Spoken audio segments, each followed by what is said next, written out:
안녕하세요. 오늘도 불철주야 방구석 에드와드입니다. 오늘 헌법재판소가 부정선거의 핵심을 덮어버렸습니다. 부정선거의 핵심이 뭔지, 이게 왜 핵심인지 이걸 오늘 좀 알아보려고 합니다. 오늘 뉴스에 나왔는데요. 대통령 측에서 신청한 투표자 수 검증을 헌재에서 기각을 해버렸습니다. 이게 무슨 의미냐? 이건 정말 중요한 겁니다. 생각보다 굉장히 중요한 건데요. 이게 어떤 의미를 가지는지 오늘 한번 살펴볼 겁니다.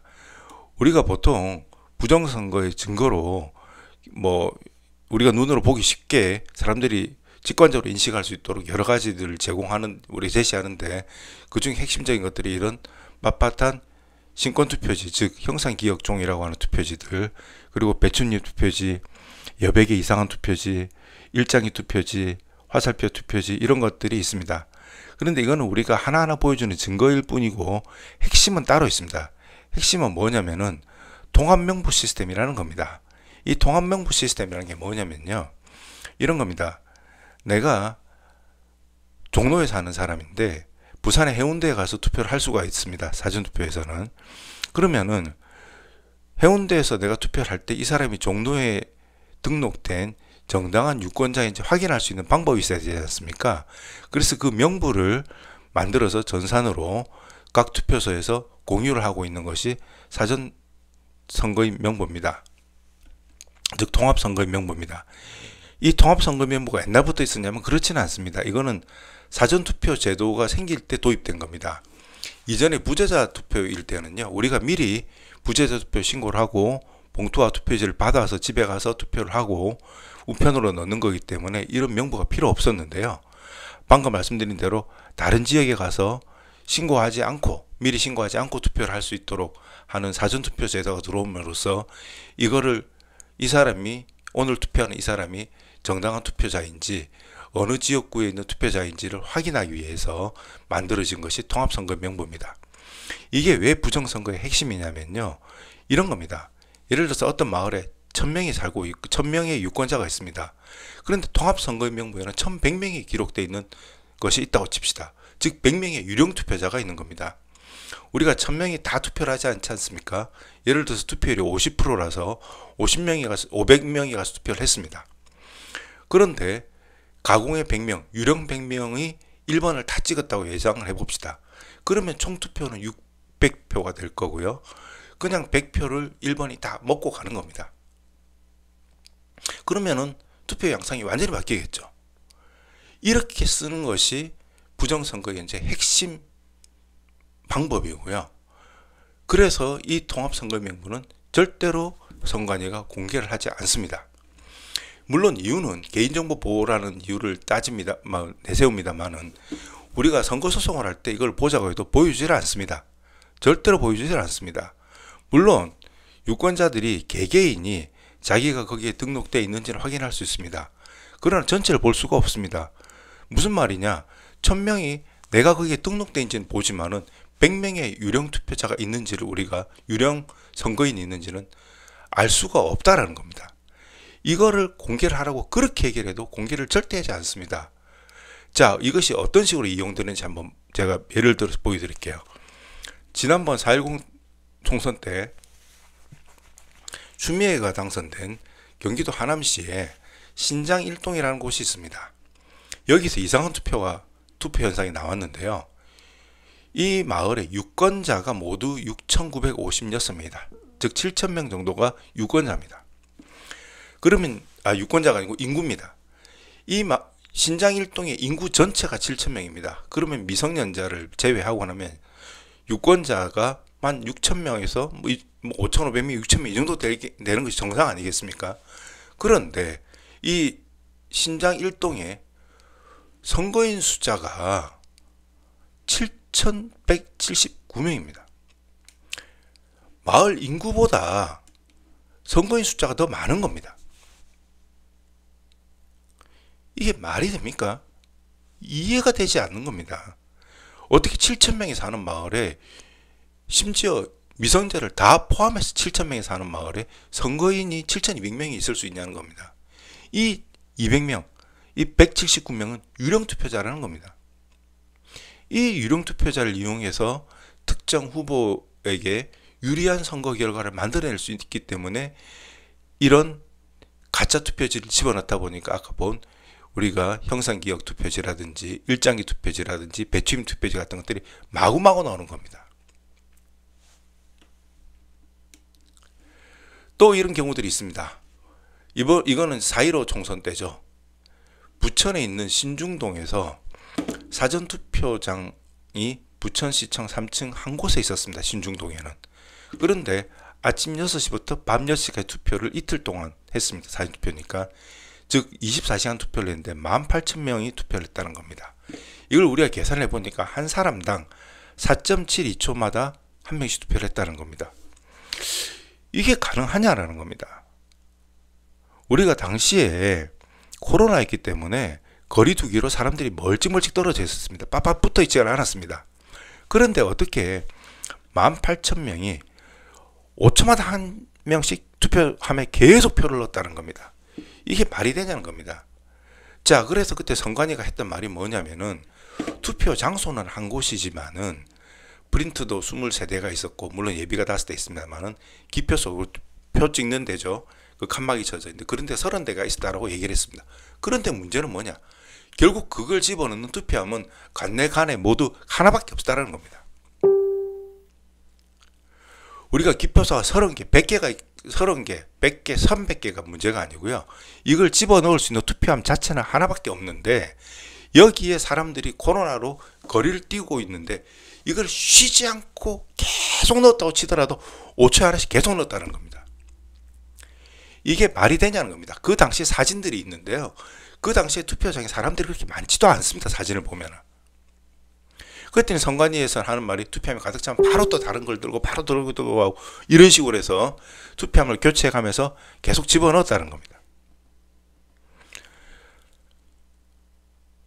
정말 이게 정당하게 투표한 사람들의 투표자만 18,000명이 있었을지에 대해서 의문을 가지지 않을 수 없는 그런 상황이 벌어지는 겁니다. 그래서 우리가 결국은 유령 투표자를 만들다 보면 어떤 일이 벌어지냐면요. 이거를 우리가 확인을 하기 위해서 이럽니다. 이런 얘기가 계속 나오니까 그 국투본이나 부방대에서 사전투표소에 서가지고 사람이 들어간 게 몇 명이 들어간지 숫자를 여러 군데서 했습니다. 그런데 사전투표장에는 분명히 1000명이 들어갔는데 사전투표수가 1100개씩 나오는 겁니다. 이 비율은 제가 임의로 말하는 겁니다. 너무 다르더라는 겁니다. 인원수를 다 세봤는데 선관위에서 우리는 세봤더니 1000명이 들어간 걸 봤는데 선관위에서는 이 사전투표장에서 1100명이 투표했다 라고 말해버리니 이걸 확인할 수가 없는 겁니다. 물론 부정선거를 감시하는 사람들이 카메라로 찍고 뭘 하고 있고 그걸 증거로 인정하지 않는 겁니다. 그래서 계속 요구하는 것이 사전투표소에 CCTV를 달고 그걸 공개를 해달라. 그럼 자기들이 공식적으로 찍은 화면에 몇 명이 있는지를 우리가 확인을 할 수가 있지 않습니까? 그거를 비공개한다는 겁니다. 왜 그러죠? 왜 사전투표장에 몇 명이 들어가고 나가는지를 찍은 것을 못 보여준다는 겁니까? 그래서 이거를 밝히기 위해서 지난번 총선 때 한 유튜버가 몰래카메라를 투표장에 설치했다가 잡혀서 구속되는 사건이 있었습니다. 이 모든 것의 문제는 뭐냐면은 통합선거인 명부에 있는 사람들이 진짜인지 유령은 아닌지 그 사람들이 유령이 투표한 건 아닌지 이거를 확인할 수가 없도록 선관위가 시스템을 만들어 놓고 보여주지 않는다는 겁니다. 그런데 우리가 유령투표 말고 또 다른 것이 있습니다. 잠깐 그 전에 유령투표에 대해서 잠깐 좀 말씀드리면요. 미국에서도 뭐 1차 대전 참전한 사람이 투표를 했다 이런 것들이 나오지 않습니까? 보면 미국도 똑같이 유령투표자가 있었던 겁니다. 결국 우리나 미국이나 지금 똑같은 시스템으로 부정선거가 이루어지고 있기 때문에 이 통합선거명부가 중요하고 거기에 유령투표자들이 있는지를 확인을 해야 되는 겁니다. 이런 유령투표자들이 있다 보니까 영등포에서만 지난번 총선 때 우리가 이제 까라 그랬더니 통합선거명부 전국 명부는 못 가고 영등포을 선거구의 선거명부만 일부 깠는데 134세가 되는 분이 2명이나 있다는 겁니다. 기네스북에 또 올라와 있는 일본 최고령 할머니가 116세인데 이런 사람들이 영등포에는 너무 많이 살고 있다는 겁니다. 이 정도면 영등포를 무슨 이렇게 뭐 장수마을, 장수비법 연구를 하기 위해서 세계 의학자들이 다 와서 연구해야 되는 곳 아닙니까? 이게 영등포에서만 나온 게 아니고요. 선거의 명부를 깠던 지역구마다 마구 쏟아졌습니다. 제가 정확하게 기억하기로는 파주 쪽에서 172세의 노인이 투표한 것도 나왔습니다.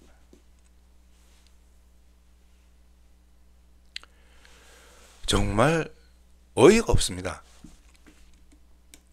이것 이외에 또 문제가 되는 게 뭐냐면 이런 겁니다.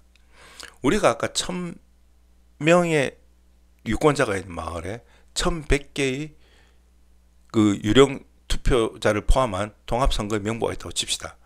그런데 더 많은 가처표가 필요할 때 어떤 일이 벌어지느냐, 늘 투표를 안 하는 사람들이 있을 거 아닙니까? 그 사람들을 가려내야 되는 겁니다. 그 방법이 사전투표지에는 이런 QR코드가 있는데요. 법에는 분명히 바코드를 쓰도록 되어 있습니다. 그런데 선관위가 그냥 무단으로 QR코드를 쓰고 있습니다. 그래서 2차원 바코드라는, 이게 선관위 공식 자료입니다. 2차원 바코드라는 이상한 이름으로 바코드 대신 QR코드를 사용하고 있는 겁니다. 그러면서 사람들이 이 QR코드에는 많은 정보가 담기니 당신들이 뭔가 다른 정보를 여기다 집어넣는 것 아니냐 라고 의문을 제기하자 선관위는 여기에는 선거명, 선거구명, 관할 선거위명, 일련 번호가 숫자로 표기되어 있을 뿐 다른 어떤 개인정보도 없다고 얘기를 합니다. 그런데 보겠습니다. 우리가 바코드는요, 물론 길이에 따라 다릅니다만 보통 20-30개 정도의 숫자 정보만 저장이 가능합니다. 우리가 선거명이라 그러면은 예를 들어서 대통령 선거다, 국회의원 선거다, 지방의회 선거다, 뭐 광역자치단체장 선거다 이런 식으로 해서 예를 들어 대선은 1번, 총선은 2번, 뭐 지방자치단체장은 3번 이런 식으로 하고 뒤에다가 몇 대 선거 이러면은 세 자리 선거 숫자 정도면 될 겁니다. 예를 들어서 22대 대통령 선거다 그러면 1, 2, 2 이런 식이면 되겠죠. 선거구 전국에 233개인가 있습니다. 세 자리면 될 겁니다. 총 6자리입니다. 현재 관할 선거위원회가 뭐 몇 개나 있겠습니까? 선거구보다는 작을 거 아닙니까? 이것도 3개라고 칩시다. 총 9개입니다. 그리고 1년 번호라는 게 우리가 1억까지 1부터 1억까지가 9자리입니다. 1억이 9자리입니다. 우리나라 인구가 이 선거구에 각 선거구에 몇 명 이렇게 적는다고 표시하면요, 이렇게까지 필요 없겠지만 이거 9개로 칩시다. 그래봤자 18개의 숫자가 있으면 되는 겁니다. 근데 30개의 숫자를 담을 수 있는 바코드를 못 쓴다는 겁니다. 선관위는. 이 QR코드에, 물론 QR코드도 뭐 조금씩 다릅니다만은 기본적으로 숫자가 7000개, 한자바 1800개 들어갈 수 있다고 합니다. 한글 같은 경우도 한 2000자 이상 들어갈 겁니다. 여기에 무슨 정보를 담고 있냐는 겁니다. 이게 왜 필요하냐는 겁니다. 즉 유령투표자 이외에 투표한 사람들의 성향을 정확하게 파악하고 그래서 투표하지 않은 사람들의 투표를 투표한 것처럼 바꾸어서 가짜표를 만들어 넣을 수 있다는 겁니다. 그리고 더 중요한 게 있습니다. 이렇게 해서 이 사람들이 몇 번은 투표를 하느냐 안 하느냐, 어떤 사람은 1번에 투표하느냐 2번에 투표하느냐 3번에 투표하느냐 이런 성향을 파악해서 여론조사를 할 때 사용할 수 있다는 겁니다. 예를 들어서 민주당에 늘 투표하는 사람이 있으면 이 사람 민주당이 유리한 그 여론조사 결과를 만들기 위해서는 이 1번에 해당하는 사람의 전화번호를 선관위가 여론조사 기관에 제공을 하면은 당연히 과포집되는 이런 현상이 발생할 겁니다. 이래서 이번에 계엄하는 날 대통령이 계엄군을 여론조사 심의위원회에도 보냈던 것 같습니다. 이렇게 제가 지금까지 설명드린 걸 보면은요, 기본적으로 부정선거의 핵심은 통합선거의 명부입니다. 즉 우리가 아까 추미애가 있었던 신장 1동 같은 경우에 까보자. 그래서 유권자 명부하고 실제 주민등록 명부하고 대조를 해보면 유령 투표자들이 나올 겁니다. 그러면은 이게 부정선거라는 거는 그냥 그걸로 밝혀지는 겁니다. 일장기 투표지가 있었다, 형상기억 종이를 가지고 와봐라, 이런 얘기가 필요 없는 겁니다. 그거를 다 따지지 않고 그냥 한 번에 선관위가 유령 투표자를 만들어 쓰고 있다는 것만 밝혀지면 부정선거는 그냥 그걸로 증명이 끝나는 겁니다. 그래서 아마 윤석열 대통령이 이것을 정확하게 알고 계셨던 것 같아요. 들어가시기 전에, 옥중 들어가시기 전에 자필 편지를 썼습니다. 이 내용이 뭐가 있었냐면은 발표된 투표자 숫자와 실제 투표자 수의 일치 여부에 대한 검증과 확인을 거부한다면은 이게 바로 총체적 부정선거 시스템이 가동된 것이다 라고 자필 편지에 썼습니다. 대통령이 정확하게 본질을 파악하고 있었던 겁니다. 이 유령 투표자들하고 실제 투표자들하고 이 비교만 해봐도 우리가 정확하게 부정선거인지 아닌지를 확인할 수 있다는 겁니다. 그런데 이걸 오늘 헌재가 거부해버린 겁니다. 우리가 계엄군이 이 사진 많이 보셨을 겁니다. 선관위에 가서 제일 처음 한 게 뭡니까? 통합선거인 명부 서버를 촬영했다는 겁니다. 이 서버를 들고 온 게 아니고요. 이 서버에 있는 내용을 어떻게 밖에서 뺀 것 같아요. 저희도 이 내용에 대해서는 정확하게 아직 알려진 바가 없어서 모릅니다만은 계엄군이 선관위에 들어가자마자 제일 처음 한 것이 이 룸에 들어와서 통합선거인 명부 서버를 사진을 찍고 있다는 겁니다. 아마 여기 있는 무슨 숫자 같은 것들, 여기 있는 숫자 같은 것들을 찍어서 외부로 보낸 것이 아닌가 추측합니다만은 그렇습니다. 즉 대통령도 이 계엄을 통해서 정확하게 알고 싶었던 것이 통합선거인 명부의 내용, 활용, 오용, 이것을 알고 싶었고 이것만 확인하면 부정선거를 확인할 수 있다고 확신하셨던 것 같습니다. 그런데 이걸 선관위가 거부해버린 겁니다. 그래서 오늘 이 헌재의 투표자 수 검증 신청 기각은 부정선거의 핵심을 덮어버리겠다는 겁니다. 부정선거를 인정 안 하겠다고 마음을 먹고 증거를 없애버리겠다는 겁니다. 제가 경찰이나 검찰, 법원에 가서 A라는 사람이 살인자다, 그럴 리가 없다, 아니 A가 분명히 살인을 했습니다, 그런 리가 없다, 증거가 있느냐, A 방 안에 칼에 찔려 죽은 사람의 시체가 있습니다. 그랬더니 법원에서 그건 우리가 검증하지 않겠다. 자, 네가 이제 A가 살인한 걸 증명해봐라 라고 하는 것과 뭐가 다르겠습니까? 정말 제가 이 영상을 찍으면서 이 자료를 만들면서 너무 화가 났어요. 진짜 분노가 치미는데 이걸 거부하고 부정선거의 핵심을 덮어버리고 그냥 깔아뭉개는 이런 재판을 왜 하는지, 할 의미가 있는지, 이 재판의, 탄핵 재판의 결과에 승복을 할 수 있는지 정말 의문이 듭니다. 의문이. 정말 답답한 마음인데요. 많은 사람들이 부정선거의 핵심에 대해서 잘 모르시는 것 같아서 제가 오늘 영상을 한번 만들어 봤습니다. 우리 다 같이 화이팅 합시다. 감사합니다.